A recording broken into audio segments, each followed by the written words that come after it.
Salve família nostálgica, beleza? O vídeo de hoje é sobre um dos melhores jogos de Resident Evil já feitos, o Código Verônica. Eu imagino que todos vocês já conheçam o game, e dentro do jogo existem alguns segredos, detalhes e easter eggs que somente os fãs prestaram atenção. Só os mais atentos mesmo perceberam. Será que você conhece todos esses 10 segredos que eu separei para o vídeo? Bora lá descobrir. Começando com uma referência a Jill Valentine, que não pôde participar do Código Verônica como personagem principal. Então os desenvolvedores deixaram uma homenagem a ela em uma das máquinas de venda automática, que fica lá no vestiário atrás da mansão. Nessa máquina está escrito Valentine Rosso. Isso se refere a Jill Valentine e Dario Rosso, dois personagens do jogo anterior da série, o Resident Evil 3 Last Escape. Jill Valentine todo mundo sabe quem é, mas Dario Rosso talvez alguns não se lembrem, mas deixe que eu vou refrescar a vossa memória.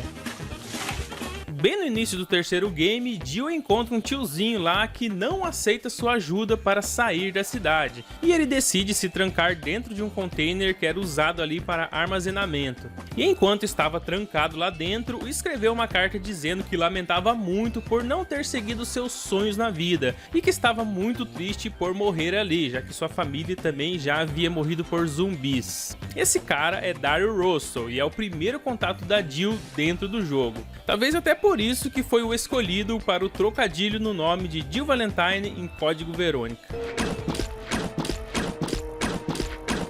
Sabe aquela parte do game em que temos que ir pela primeira vez na mansão da Alexia, aquela mansão mal assombrada? Então é preciso fazer um código no computador para que o relógio se mova, revelando uma passagem secreta. Esse código é bem fácil, 1971. Mas só os fãs mesmos sabem que 1971 foi o ano em que Alfred e Alexia Ashford nasceram. Por isso, esse é o código nessa parte do game. Quem aí sabia disso? Um dos personagens mais obscuros de Resident Evil é o pequeno roedor que aparece de tempos em tempos durante a campanha. Na maioria das vezes ele só aparece de relance nas cutscenes, mas ele aparece nitidamente quando Claire abre um dos armários do game para achar uma passagem secreta. Nessa hora, o Hantaro da Capcom aí dá um salto e ainda resmunga antes de sumir novamente. Esse roedor, de alguma forma, escreveu um diário de 14 páginas que pode ser encontrado em um dos caça-níqueis quando jogamos o Barrel Mod do game. É, isso mesmo, o rato escreveu o diário. Nessas 14 páginas, ele descreve vários acontecimentos que se passam durante o jogo, e aparentemente ele estava seguindo a Claire ou vigiando ela por algum motivo, e todas as aparições estão marcadas nesse diário. Esse personagem nada convencional é classificado como um tipo de piada interna da Capcom, por isso seu nome é Digi, uma sigla para Dumble in Joke, que em português significa piada idiota, algo assim. Isso me levou a pensar, será que é o mesmo rato que aparece na cutscene Resident Evil 2? Será que tudo começou ali quando o rato tomou um pouco do T-Vírus e começou a seguir a Claire o tempo todo? Pode não ter nada a ver, pode ser só uma coincidência, mas não existem ratos mutantes no game, então ou esse rato morreu, ou realmente é esse personagem no Resident Evil Code Verônica. Existem muitos cenários aqui que são referentes ao primeiro Resident Evil, lá de 1996. E entre elas existe uma lá no porão da sala de tortura, onde você pega um pergaminho de música para depois usar lá no piano. Sabe aquela sala que tem um zumbi que te dá um baita susto saindo de dentro do caixão? Pois então, dentro dessa sala existem 4 estátuas. Elas carregam uma espada, um capacete, uma armadura e um escudo. Para os que são realmente fãs, vão perceber que essa decoração é uma referência a 4 chaves que usamos na mansão lá no primeiro jogo. Cada chave tinha um desenho que é correspondente a cada estátua aqui em Code Verônica. Esse easter egg tem que prestar bastante atenção para perceber.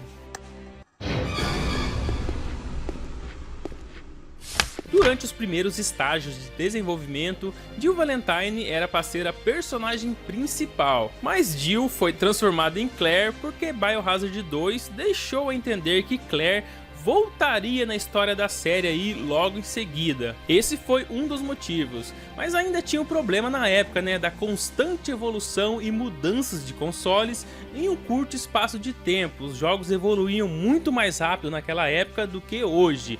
E o Resident Evil Code Verônica e o Resident Evil 3 estavam envolvidos nesse pequeno conflito. A Capcom não sabia quem deveria ser lançado primeiro e em qual console seria. Muitos membros da equipe queriam que Code Verônica fosse o terceiro game para o PS1, mas com o PS2 a caminho, a decisão foi a seguinte: Jill ficou com Resident Evil 3 e Claire com Code Verônica no Dreamcast.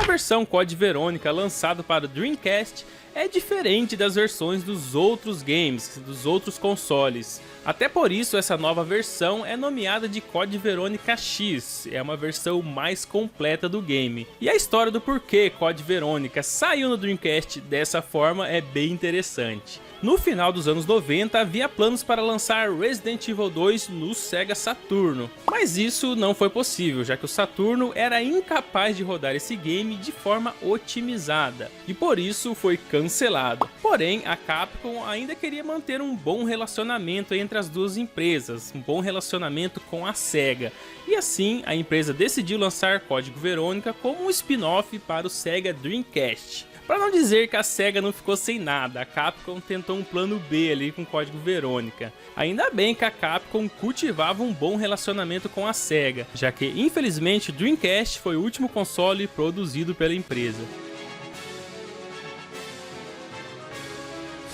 Nas primeiras versões do game para Dreamcast, durante o Battle Mod, existe um easter egg que foi removido dos jogos seguintes. Em uma parte, lá nos fundos da mansão, ao lado de um dos elevadores de carga, há algumas caixas e alguns barris, e se você dar um zoom com alguma arma que dê para ampliar, você poderá ver Rodrigo Juan Raval, aquele guarda da prisão lá do início do game. Ele está ali, imóvel, parado do outro lado, provavelmente algo esquecido durante a produção.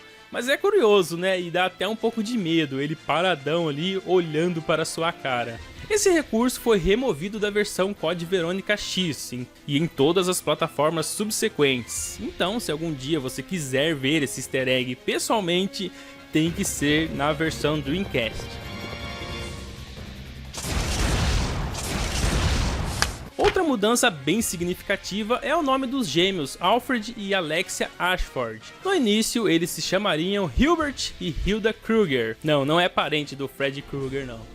Eles seriam filhos de um velho oficial que fugiu da Alemanha em um antigo submarino após a Segunda Guerra Mundial e montou sua base na ilha. Sabe aquele submarino que vemos no game? Pois é, foi esse aí. Essa versão da história também contava com um mordomo que era um velho amigo do pai de Hilbert, lá no exército. O problema é que esses nomes e esses acontecimentos remetem demais à Alemanha, lá da Segunda Guerra, e a Capcom tinha medo disso diminuir suas vendas na Europa, provavelmente diminuiriam mesmo. E por isso essa parte da história foi reescrita como Alfred e Alexia Ashford sendo da nobreza britânica e não mais refugiados alemães. What's going on? Existe um código que está literalmente estampado na sua frente, que é o último código antes de enfrentarmos o chefão, o código Verônica. Esse é bem fácil, né?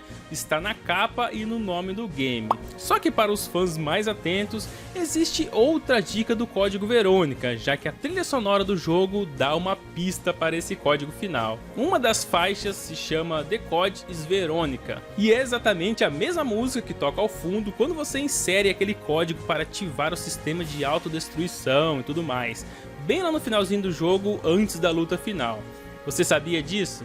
É claro. Mas a dúvida maior dos jogadores é: que raio de Verônica é essa que nem está no jogo? Por que escolheram esse nome? Bom, vamos lá. Realmente no game não há nenhuma personagem Verônica, não viva pelo menos. mas temos a Alexia Ashford, uma garota que é resultado de um experimento de clonagem conhecido como Projeto Code Verônica. E essa Alexia aí é biologicamente a filha de Verônica Ashford, a primeira condessa Ashford da família, a Verônica original mesmo. Essa Verônica era virologista na Umbrella Pharmaceuticals, uma empresa que seu avô era cofundador, ou seja, a família Ashford ali era meio dona da Umbrella de geração em geração. Então a Verônica, lá nas antigas, em vez de ter um filho, né, do jeito convencional, resolveu fazer uma clonagem e batizou-a de Alexia. Então Alexia é um clone da verdadeira Verônica. Tá explicado porque ela aparenta ter uns parafusos a menos. Agora você já sabe por que o código se chama Verônica.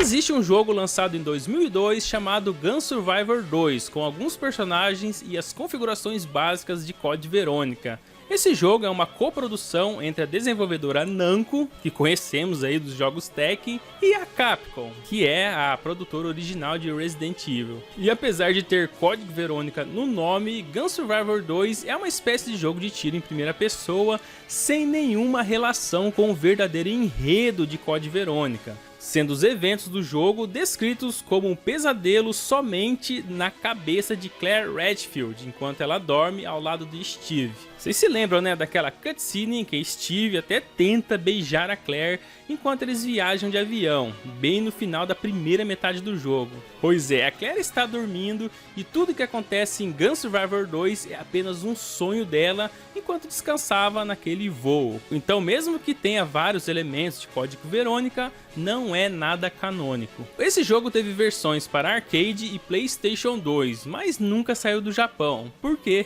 não agradou nem um pouco os fãs. Agora que sabemos que a história do jogo era apenas um pesadelo de Claire, eu fico na dúvida, né? O que seria pior, ela continuar sonhando ou acordar e dar de cara com Steve tentando beijá-la enquanto ela dorme? Escolha difícil, hein?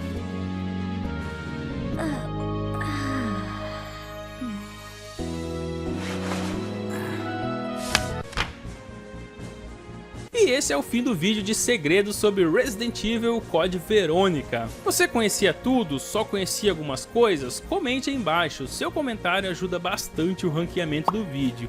E claro, né, não se esqueça do joinha e de se inscrever se é novo no canal, tem vídeo sempre às 6 da tarde.